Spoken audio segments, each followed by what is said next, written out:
to the Wellness Movement, and I'm Julie with Balance Life with Julie, and this is the H.E.R network on ZINGOTV channel 251. Please remember to download both the Barn Burner and the ZINGOTV apps in your app store. Both apps are free. Write a review. And ZINGOTV is also available on Google Chromecast, Amazon Fire and Fire Sticks, Roku and Roku Sticks on all smart TVs from 2016 forward. I think I nailed it. You did. The last one of 2020, and you nailed it. All right. Tell the good people who you are. I am Kaz. I'm the owner of Key Health and Wellness in Whitby. I'm a registered massage therapist and energy healer. Cool. Yeah, I should tell people what I do. I'm a nutritionist and health coach. Yeah. I help you break up with your unhealthy habits. I feel like you're going to be super busy in the next couple of weeks. Isn't that what everyone wants to do in the new year? Is new year, new me, or whatever they say? New year, new you. I don't need a new me. I'm pretty cool with the one I have. Yeah, I mean, New Year's is always a time when people are thinking about getting healthy, and my hope is always that they make those changes and those changes stick, right? Yeah, I think everyone, that's their goal, is when they start, they're going to continue. Hopefully. Your number one fan is in the background. Fast asleep, which is kind of where I would like to be. I don't know that I could sleep on the edge of a couch, but I would give it a try. Cool. So since it is the final Wednesday of 2020, and yes, New Year's is happening tomorrow, New Year's Eve, it'd be good to talk about making some changes. Yes, if people are looking to make them. I think I struggle with the whole New Year's resolution thing because I think we instinctually set ourselves up for failure when we do it that way. But it's always a good thing to think about having a new start. And if getting healthy is on your list of things to do, then why not give it a start? Well, I also I'm kind of with you on that, is that I think the new year idea kind of puts a lot of pressure on people. I think that honestly, you could wake up any old Tuesday and decide to change some of your habits. But there is also this kind of energy around it, right? And it really depends on who you talk to, right? Obviously, people who are in the fitness space are more focused on getting people, moving their body. And then there's other people that are more focused on the more introspective side of things, like addressing kind of your vision of who you are and who you want to be, and trying to get those two things to match up and using various tools to get there. And then obviously I'm in the nutrition space. And so I always think that if you change your nutrition, it'll give you energy to do some of those other things that you might be wanting to do, instead of, it's pretty freaking hard to change your habits if you feel like a pile of poo. It is. And I think, I've been guilty of this, is that you try to do everything all at once, which is going to just not work out. And then that's where people go, forget it then, and then fall back into habits because they've bitten off way more than they can chew. And we all want that 6-pack after we've done 3 abs. So, 6-pack after 3 abs? Where is that program? Crunches. Can you sign me up? Well, that's what I'm saying. There's, hello? Can you see me? Hold on. I don't know what just happened. Hold on. I swear. I'm here. Ta-da! There you are, lit up. Yes. I think everything was we've only got 2 days left. Let's shut down. Shut it down, everyone. Go home. So yes, I think first steps are, what are going to be your goals? Like looking at goals and setting them, and then working backwards to, okay, how am I going to achieve that? And then putting all the little pieces together, rather than being like, I want to go from a size B to a size E, and then thinking it's going to happen in one swift movement, which incidentally is not healthy, to go from this to this in a very short amount of time. Right. So taking the steps, and yes, it's frustrating because we want it all to happen very quickly, but it's important on a physiological side, a physical side, like even mentally, you have to do things in sequence and steps. I think the other thing to also keep in mind is that whatever state you're in, whatever physical, mental, emotional state you're in, you did not get there overnight, right? It was a bunch of habits and routines that you've had for X number of years that have got you to your current state. And so I would think that at the very least, you owe it to yourself to give it several months, an entire year, or a couple of years. Like I know people who have very drastic, I wouldn't say drastic, but they have major health goals. But if you're like, I mean, obviously around New Year's, what the thing that people always kind of hone in on is weight. But if you put on an extra 100 pounds, you're not going to lose that 100 pounds in 30 days or 60 days. And there's a whole mindset shift that has to go along with this process of envisioning yourself to be somebody who's healthy, who makes healthy choices, and makes decisions that are physically and emotionally empowering, versus the decisions that one may have been making to get them to that state, right? So you can't just, it's not just about the physical, it's also about the internal, emotional, mental. And I find also with weight issues specifically, there are emotional things that are underlying that have to be addressed. If you just ignore that and focus entirely on the physical, it'll be only a matter of time before you end up where you started. 100%. So definitely, I do think that sitting down and really thinking about what your goals are, and then what it's going to take to get there. Because like you said, it's not just a one thing. It's not just, I'll go to the gym or I'll eat a salad. It's going to be numerous things. And some days are going to be different than others. There's going to be plateaus that then you have to rethink, you know, what you're doing and change things up a little. And it's going to be frustrating for sure. I don't know who's knocking at my door. Who's knocking at your door? So yeah, so first things first, like what is your goal? And I would say along with what is your goal, why? You have to know your why. Because if you don't know your why, every time there is an issue or there's a problem or there's some kind of thing that happens, you're going to become discouraged and you're not going to want to continue forward. But if you have a super strong why, then it's going to keep you motivated. So, and I would say like on the health side, like some really strong whys that people have are like, oh, I want to be around to play with my grandkids. Like if their health is not so well, like, and you know, they have kids who are like teenagers or whatever, and they've realized that, oh my God, I haven't been taking care of myself for the last 15, 20 years.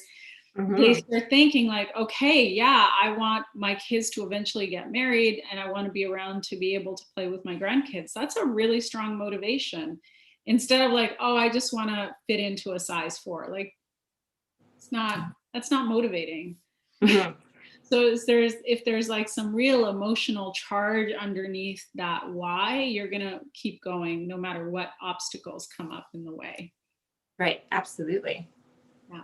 I totally agree. Yeah. Last year around this time, I remember I did like this Facebook Live video series of like all these steps and techniques and tips. And this year I've like really honed it down to 2 processes. And one, I think people should do like New Year's Eve or on New Year's Day, like just as a ritual. And the other one, I think, at the very least, do it for 31 days straight and then evaluate whether or not you want to continue. Mm-hmm.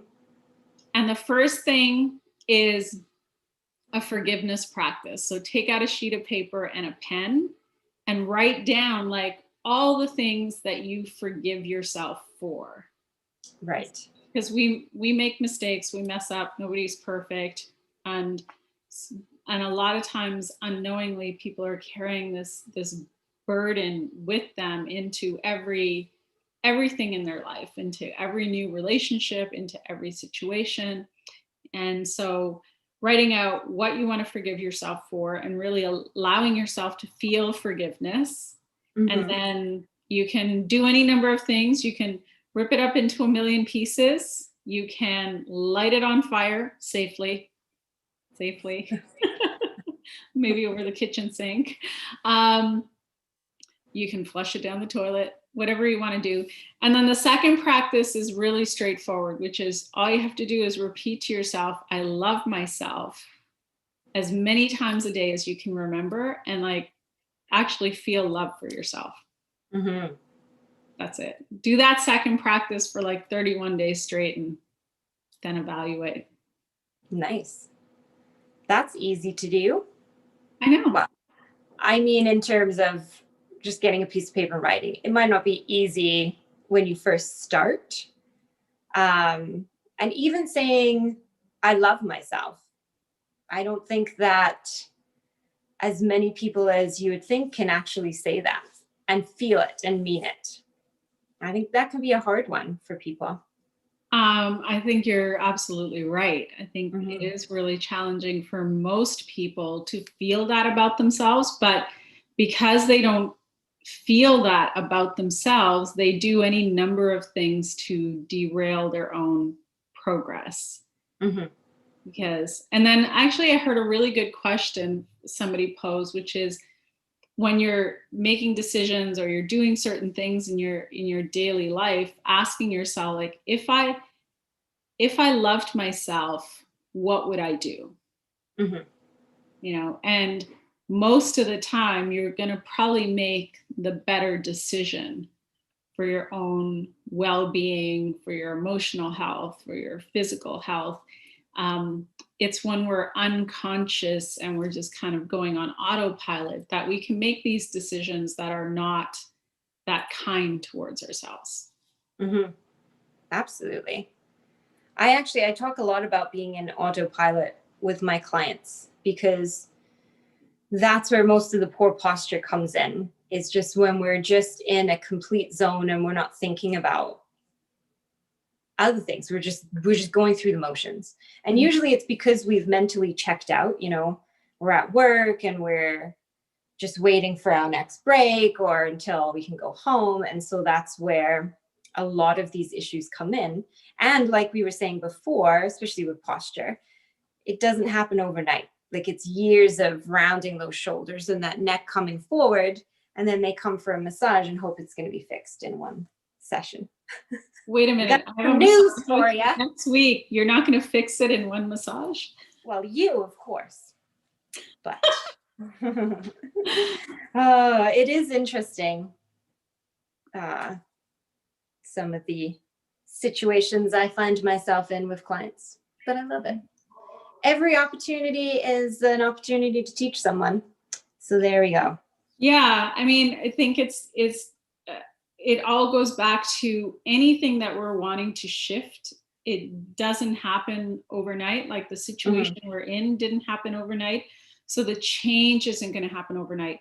But here's a little trick that's going to help you to feel good as you're working on things is really celebrate the small wins. Mm-hmm. Instead of going, well, I haven't gotten to my goal of whatever it is. You know, being able to bench press 200 pounds. Like just celebrate what you can do and what you have done, and also notice what you were doing before and what you're doing differently now. And that'll give you the motivation to keep going. So it's the ultimate of like, enjoy the journey. Like, instead of like being so hooked up on the destination, just like really enjoy the process and the journey of who you're becoming, instead of like, oh, I'm not there yet. And that deflates you. Yes. And circling back to what you were saying about, it's not just a one thing. It's not just physical. It's not just mental. Like, it's everything. Even with my clients, you know, we talk about posture and different things. If you're mentally on a downward spiral, it's going to trickle into everything. You're naturally going to round your shoulders and come into yourself more, because you're kind of going into that fetal position almost. You're going to eat not great choices because you want that quick pick me up, like the chocolate. Chocolate. And all that fun stuff. So yes, like changing little bits of, you know, mentally, physically, emotionally, are ultimately bringing it all together, right? Like, as you're saying, celebrating your journey, but also understand that there's all these different moving parts that are happening all at once. And so we can't just, if you can't get to the gym today, that's okay.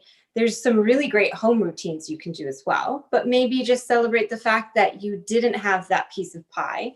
Instead, you know, you had that glass of water or whatever. And also, like, if you didn't get to the gym today, you can just do something for 10 minutes at home, right? Like this morning, I was a little bit short on time, so I just did 20 minutes of movement. And that's better than 0 minutes of movement. And I did have like this thought creep into my head, like, oh, maybe just scrap it. Like, it's just not going to happen today. I'll do it tomorrow. And then I was like, no. Like, just get your ass downstairs and lift a freaking kettlebell for 20 minutes. Yes. But it could be anything. Like, so many more people are working from home now. And so they feel like they're stuck in home. So go outside for 10 minutes. Just like walk up and down the street. Doesn't sound like a lot, but you're getting fresh air. You're changing the scenery around you. Mentally, it's more uplifting. You're getting the physical aspect of it. Like, there's lots of different things. It's not just a case of you've got to eat salad for every meal and you've got to go to the gym for an hour a day. Like, there's so many pieces you can do. Yeah, for sure. And I think also, like, this whole idea of like stuck at home, there are bonuses. I mean, I know that for some people they're homeschooling, and so that's an extra challenge. But on the other hand, there's no commuting. There's no office politics because you're at home. You do get some extra time to actually focus on yourself. Oh, goodness. She's disappeared again. I know. And end scene. So there's that to also appreciate. Like, I love the fact that I don't have to commute. So well, you were saying earlier, like, celebrate the little things.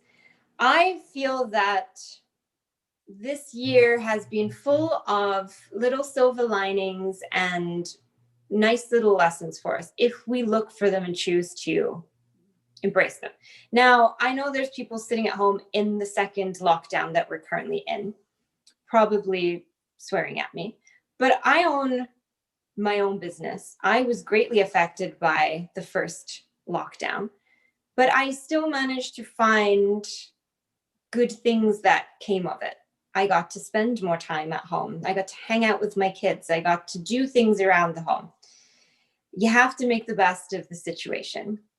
And I think that's where a lot of people maybe aren't at. They're still bitter. And so I like the forgiveness journal that you were talking about, or even a gratitude one, to find things that are maybe not readily in their face, and then to look at things differently, changing that perspective. So that second exercise of I love myself, it actually eventually over time rewires one's brain so that you do naturally come into a state of gratitude And so, I mean, it's the way that our brain is wired. Our ancient reptilian brain is always looking for the danger, for the flaws, for the problems. And so when we're not consciously reminding ourselves of things to be grateful for, it's naturally going to go to the negative.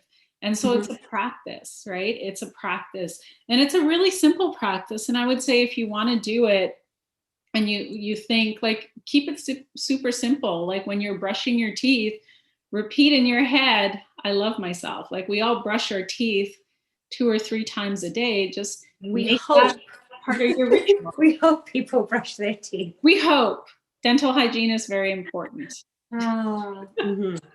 Well, now we have these delightful things. I think people are forgetting that aspect of it. Oh, really?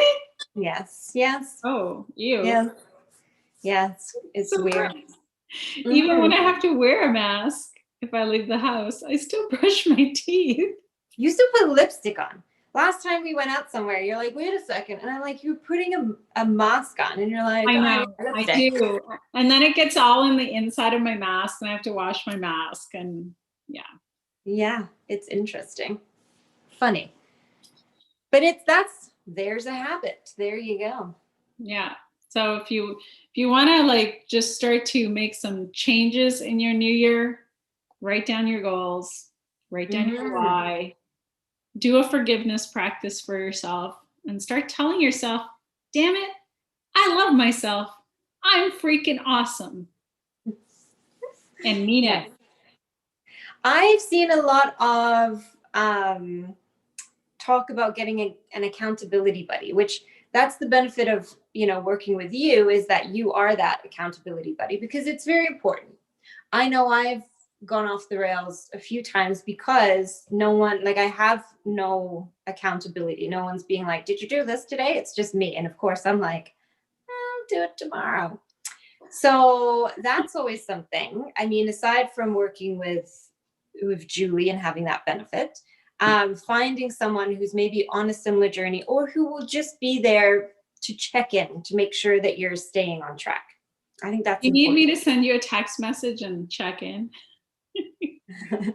The number you have texted has blocked you because she's busy eating chocolates, binge watching Netflix. I just want to remind you, there's a 30-day transformation starting. Yes. But until we get to that, I'm going to eat all the chocolate. All the chocolate. You better go to the store and get all the chocolate. I did. I have already. They are currently in my house. I really hoped I would have more people help me eat it, but I don't. So now I have to eat them. Those chocolates gave up their life for me. So I need to honor them by eating them. Oh, great, great, perfect. They dressed up fancy in their little foil packaging. The least I can do. I love it that we're ending the show on this. Because in 2 days, when I'm off work, I'm going to be calling you at the end of that day being like, I can't move when my belly hurts. I need you. I need a sugar detox. Exactly. Where's my accountability partner? I am accountable for eating it all. Well, your accountability partner is crashed. But my goal is to not eat it all in the new year. Good idea. Yeah. Well, that's today's show. So I'm just going to read this quickly. So this show can be heard on the Barn Burner Network on its 122 platforms. The H.E.R Network is part of the Barn Burner Media Network. Please check out barnburner.ca for all news and programming. Barn Burner, watch it, hear it, read it, download it, and live it. Live it. We should have some music or something. I know, we do need a little intro. Intro, outro. Yeah, just I was gonna get one of those, those like New Year glasses hat things, but I didn't, and now I believe everything's in lockdown, so I can't go out and get them. Oh well. Oh, You just have well. to pretend I'm fancy. All right. Well, thanks for watching, and we will see you again In 2020. next Next year. year. We're gonna Happy see New Year, everyone. Be Happy safe.